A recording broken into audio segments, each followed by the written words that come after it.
314, Alexander Volkanovski versus Diego Lopez on April 12th, 6 p.m. Eastern Time. First fight of the night, Haley Cohen versus Nora Cornell. Props to watch for this fight are fight to end in decision, minus 185. 60.3% of UFC women's bantamweight fights go to a decision. I like the over 2.5 rounds at minus 230. The Cohen point spread plus 3.5 at minus 150. And also Nora Cornell money line at minus 175. So Nora Cornell did actually miss weight for this fight at 138. The UFC page actually has her fight weight listed at 54.4, and Haley is only at 143.6. So I do think Nora Cornell will have a significant advantage, whether that be in power or a little bit of grappling, just holding Haley down. But Haley has shown good takedown defense in the UFC at 80%, whereas Nora Cornell has an 11% takedown accuracy, largely due to her fight against Jocelyn Edwards in her UFC debut. She did follow that up with a great finish with a knee to the body to Melissa Mullins, and fought a hard-fought fight against Jacqueline Cavalcanti back in September. So she has been the more active fighter. If you look at Haley's record, she last fought back in 2023 of April, so it's almost been 2 years. She is also coming off of a surgery, which may factor in, but Haley is quite talented. She's had a gymnastics career. She's very athletic, has some good striking. Similar to Cornell, she does have good striking as well. Should have the grappling advantage, but have defense. So this fight should stay on the feet. A couple grappling exchanges, but I do like the over 2.5. Cornell does have the more experience, has been more active. I do think Cohen does have a chance to win this on the cards. I don't think there will be a 10-8 round anywhere. So I think even if she does lose on the cards, it won't be like a 30-27. So I think that point spread should hold up. Next we have Tresean Gore versus Marco Tulio. Props to watch for this fight are Gore money line plus 300, Gore to win by KO plus 1,000, Gore to win by KO or submission plus 550. So I think the odds makers clearly see Marco Tulio winning this fight in dominant fashion, as these lines suggest. But I do see some value in Tresean Gore. I followed him in The Ultimate Fighter. He was a very confident guy, very, very talented. Still raw initially, doesn't have too much experience, but has trained with the likes of Diego Lima. I think his recent fight camp is with MMA Lab. So those guys are very technical out there. I think that's going to help him a lot. It's a tough fight against Marco Tulio, very talented, 13-1 record. Definitely a lot more experience on his side, but I think Tresean is very talented.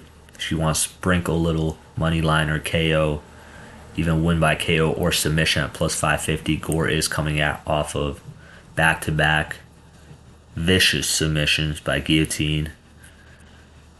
I do like some value on his side. So it should be a good fight between the two of these guys. Anything can happen. But I do like Tresean Gore's value on this fight. Next we have Su Mudaerji versus Mitch Raposo. props to watch. Sumudarji moneyline minus 175. I'm leaning towards Sumudarji here.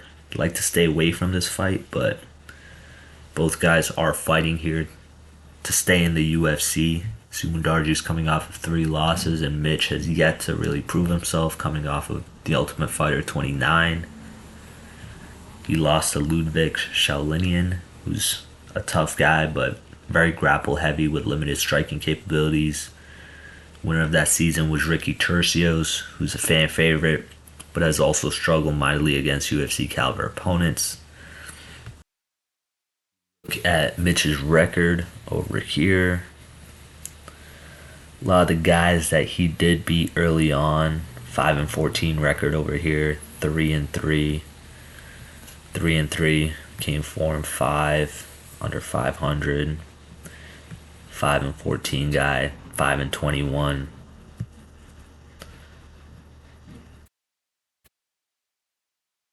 1-3 guy, Cage Titans, 1-4. So none of these are really impressive victories in my opinion. 3-3 guy, same as I said before, 4-5. Lost to Jake Hadley. Jake's very talented guy. He's also fighting to stay in the UFC. 3-2 guy here, 3-5. So I think there's a lot of work that Mitch still has to do to prove himself in the UFC. Sumudarji also has had his struggles, but 16-7 record, much more experience. Has fought higher caliber guys, Charles Johnson, Tim Elliott. Matt Schnell loss was tough. He was fighting well. That was a crazy comeback by Matt Schnell in that fight. But yeah, I would stay away from this fight for the most part. But I do like the experience on Sumudarji's side. So I would take that money line at minus 175. We have Sidriquis Dumas versus Michal Oleksiejczuk. Props to watch, over 1.5 rounds at minus 154. And Dumas at a plus 3.5 spread at plus 100. So Sidriquis Dumas has only been finished by KO, TKO once. That too against Nursultan Ruziboyev, who's a known finisher. However, in that fight, he took a lot of heavy shots early on and kept pressing forward until an eye poke, which wasn't called by the referee, disrupted Dumas. And Ruziboyev took that opportunity to jump on Dumas and finish the fight. I do have that video right here. The man grew up in a very rough neighbourhood. He's probably used to a couple of scraps here and there. As I said, lifelong athlete, certainly showing off a great chin. Oh my goodness. He's stopped to look at the referee for an eye poke. Victor Ribeiro will do that though. He's letting him go, and now he's going to get a knockout out of it. Nursultan Ruziboyev again in the first round. That man's legit. Yeah. He's the real of his face. It might have been a punch though. Yeah, that happens too. Yeah. We try to get a closer look to see what happened. Sometimes a knuckle can go right into the eyeball. It feels like an eye poke, so let's have a look. This is the shot. Oh. Well, that wasn't on his... Yeah, that was fingers extended, and then Dumas did that, which is not... So that was the only TKO KO loss in his career. Otherwise, he has been quite durable. He did come into UFC quite raw, so he was learning on the job. And Oleksiejczuk is a very boxing heavy fighter, very aggressive. I think Dumas is able to slow this fight down. He is a good kickboxer, but he does fight at a good pace. So I think he could extend this fight. I like the over 1.5 rounds.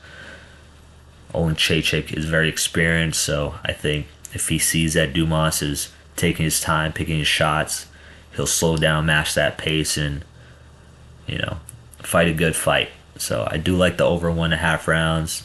I think that plus 3.5 point spread is pretty nice at plus 100 for Cedriquez Dumas.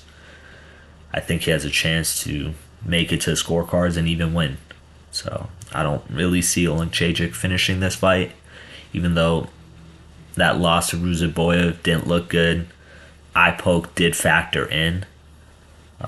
I think Dumas did learn from that, and I don't think, you know, if a penalty like he's just going to stop fighting. Referee probably should have stepped in there, but you have to keep going, and I think Dumas has learned from that. We have Darren Elkins versus Julian Erosa. Props to watch under 2.5 rounds, minus 115. I think this is an interesting fight.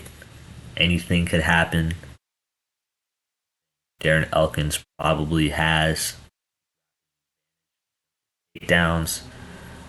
Julian Erosa does have good submissions to his name. Minus 355. Clearly, the odds makers are favoring the younger Julian Erosa. 35. Darren Elkins is coming in at 40 years old. 6'1", 5'10", 74.5-inch reach to 71. I think Julian going to have the striking advantage here, and if he stuffs those takedowns, it's going to be a tough night for Elkins. But I think if Elkins does take him down, he has a chance to submit Julian, and so I do like that under 2.5. Usually, someone's getting finished, whether he's doing the finishing or he's getting finished. 25 of his wins are by finish. He's been finished 7 times by KO. Gone to decision 9 times, but as you can see, he also hasn't actually lost by submission, so I think that's pretty interesting. Not noticed that initially, so I would probably even add in Julian Erosa to win by KO, TKO, or submission at plus 110, or Julian Erosa to win by KO, TKO, or decision at minus 165. Him by straight KO is plus 250, so that may be interesting to look out for additional props to watch. Next we have Jim Miller versus Chase Hooper. Props to watch for this fight are over 1.5 rounds at minus 160. Jim Miller money line at plus 600, and Jim Miller point spread plus 3.5 at plus 240. So seeing Jim Miller at plus 550 is pretty crazy to me. I think he's fought the who's who of the division. He's, I think, the most winningest UFC fighter all time. And Chase Hooper has been on a nice little run recently, has shown improved striking. He does train with Wonderboy occasionally, or has trained with Wonderboy. Has great grappling, but I mean, Jim Miller has ridiculous grappling himself. So I think Hooper's calling card, which is grappling heavy approach, is going to maybe play into Miller's hands. Like, I think Jim Miller could easily get out of those grappling exchanges and make this a striking affair. And he's always shown to have a pretty good chin, good clean striking, good power. So I like the over 1.5 rounds. I think that's pretty ridiculous to get that at minus 160. I don't think either of these guys finished the fight in the first round. Miller plus 600 money line. I think there's tremendous value right there. Chase Hooper stuff some takedowns, maybe find a submission himself. Not saying that will happen, but I do see some value there. Point spread, if Jim Miller doesn't get finished because of his great jiu-jitsu black belt, he should be able to avoid a lot of submissions from Chase Hooper. And if the fight is a grappling affair, he should be able to survive. So I could easily see him getting to the scorecards, avoiding 10-8 rounds, and the plus 3.5 spread being good for him at plus 240. We have Yan Xiaonan versus Virna Jandiroba. I think John Anik pronounces it Vina Jandiroba, so excuse me if I'm wrong on that, but I'll stick with what John Anik says at Vina Jandiroba. So props to watch for this fight are Xiaonan moneyline at plus 120 and Xiaonan point spread at plus 3.5 minus 165 odds. So I think this is a very interesting fight right here, and I'm surprised to see Xiaonan as the underdog. Odds makers must see this fight going to the ground and Jandiroba controlling Xiaonan. Although I agree Jandiroba has the grappling advantage, I see Xiaonan having a huge striking advantage, and her years of work at Team Alpha Male helping her with takedown defense to succeed in this fight. I think they both have good opponents on their record. I think they fought quite a lot of the same opponents. So looking at Yan Xiaonan's record right here, she just fought Tabitha Ricci, won in November via decision, fought Wei Li for the championship, went to a decision with her. I think she got tremendous experience from that. She looked good in parts of that fight, but obviously Wei Li is the most dominant women's fighter we have, aside from Valentina and, of course, Amanda Nunes. So it's not a bad loss right there. Jessica Andrade, Mackenzie Dern, Marina Rodriguez, Carla Esparza, Claudia Carolina. So all of these are the who's who in the division. I think Yao Xiaonan has a lot of experience. Same with Vina. She has fought Amanda Lemos. That was a good win. Lupita, Marina again, Angela Hill. Lost Amanda Hebas, I think, before Amanda moved up to 125. So a lot of good wins on her record.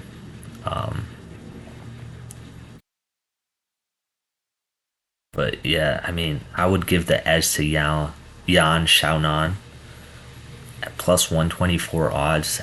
I just think she has a lot more tools to win this fight. Get their record 19-4, 21-3. Similar reach.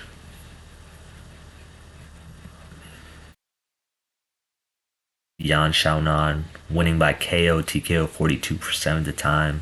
Vina only winning 5%, 70% submissions. So clearly we know what her game plan is going to be. Much better striking from Yan Xiaonan, landing at 4.99, only absorbing 3.44. Vina landing 2.12, absorbing 2.73. Defense is close. Grappling edge clearly to Vina. That is going to be her game plan, but again, Yan Xiaonan is no joke on the ground as well. She does train with Uriah Faber and them at Team Alpha Male. Takedown accuracy 73%, defense 63%.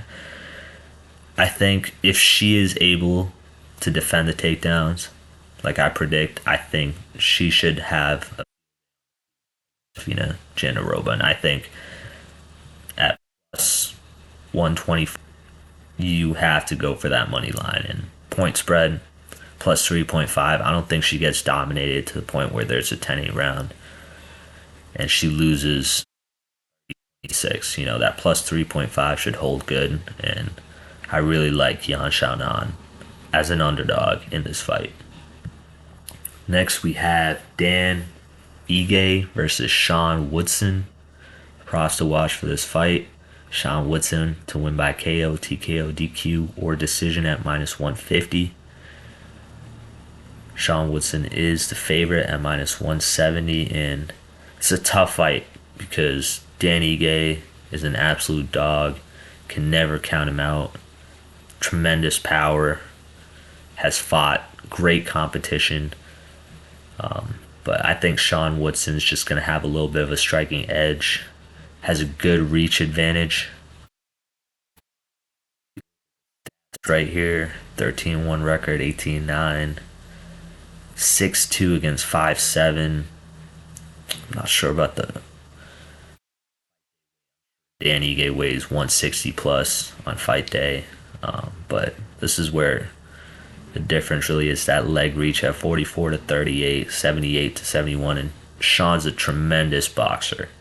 Very technical, picks his shots well. I think Dan may struggle with that, and that's why I'm going for that. Sean Woodson KO, TKO, DQ, or decision prop. I think anything can happen in this fight, but I am leaning towards Sean Woodson. You could go money line, but I don't.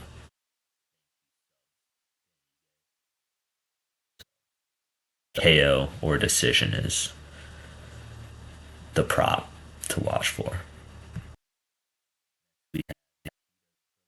This is Dominic Reyes. I think this could be a fight of the night candidate right here. Props to watch. Fight to end in KO, TKO, DQ plus 120. Reyes point spread plus 3.5 at minus 110, and Reyes to win by KO, TKO, DQ at plus 350. I just think there's a lot of value right there. I think Krylov could also hurt Reyes. That's why I have the fight to end in KO for either of these guys. But Krylov is an ultra aggressive finisher with 28 of 30 wins coming by way of finish. He's coming off of a 2-year layoff, which I think can be concerning. Good to rest his chin, but I think if Reyes lands, I don't think that'll matter. Dom has shown a renewed focus coming off of back-to-back losses. Actually, back-to-back wins, my apologies, in 2024. Looking like a Dominic Reyes when he first came into the UFC. He's always shown good grappling skills, especially if he was able to prevent John Jones from taking him down. I'm not really worried about Dom getting submitted, although Krylov is a threat with submissions, especially if John Jones couldn't really submit Reyes. He's always shown good submission defense, good grappling defense. So I think this should be a striking affair, which should favor Dominic. Those 3 losses to Jan, Yuri, Ryan Spann do worry me for his chin, but I think he's done a lot of work to mentally get over that and give himself some rest. He switched training camps to Extreme Couture while getting reps in with Glover Teixeira and Alex Pereira. So I think Dom has done some good work. Krylov can crack. He can throw hard punches. Very aggressive, but I do like the value in Dominic right here. The point spread, if it does go to a decision somehow, I think, Dominic could edge that out. He can do a lot of good work, good kickboxing, and, it's always shown to have good power, plus 350 to win by KO. So, should be a fight of the night right here. So we have Bryce Mitchell versus Jean Silva.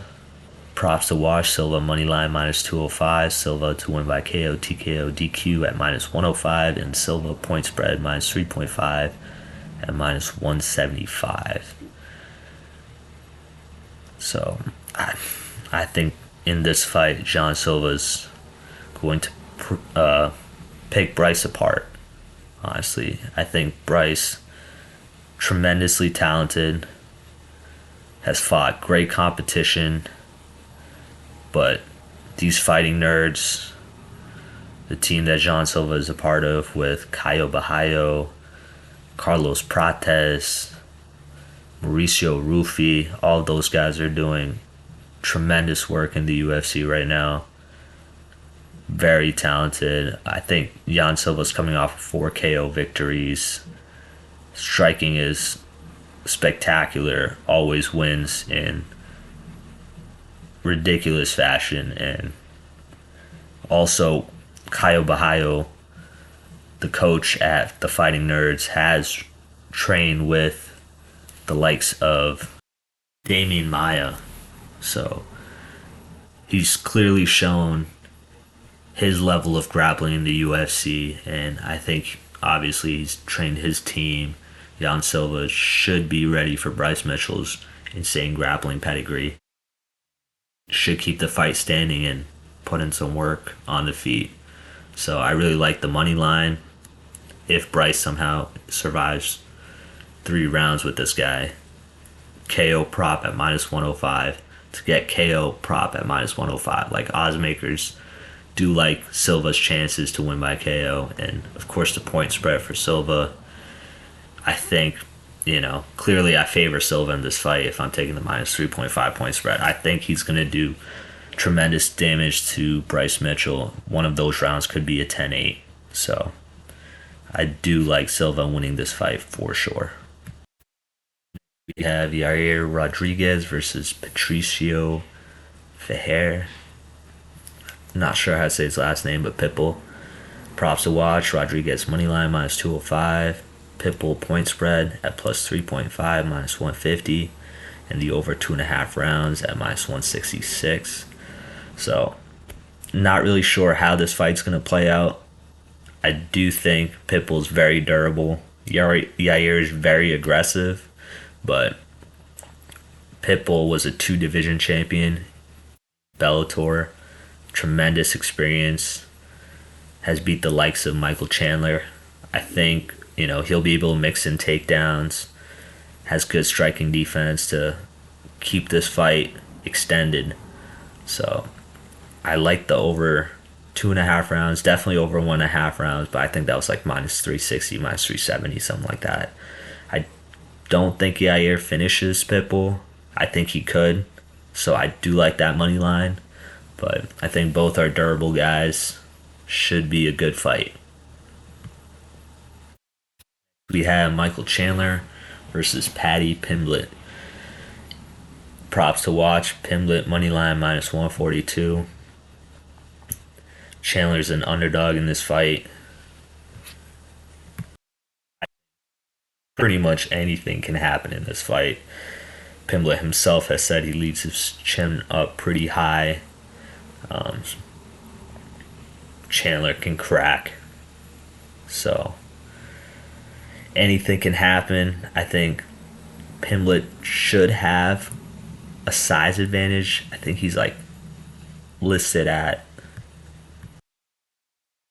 5'10" on the UFC page. Generous 5'8" for Chandler. Leg reach 40 to 37.5. Decent reach for Chandler, 71.5 to 73. I think, Chandler just kind of gets crazy when the fight goes. I think Pimblett has shown good technique in fights, has had some good victories. In the UFC 6-0, Chandler 2-4, but of course, every single fight Chandler has had has been exciting and against the top caliber, whereas Pimblett has kind of slow rolled a little bit, worked himself up the rankings. I think this is going to be a ridiculous fight.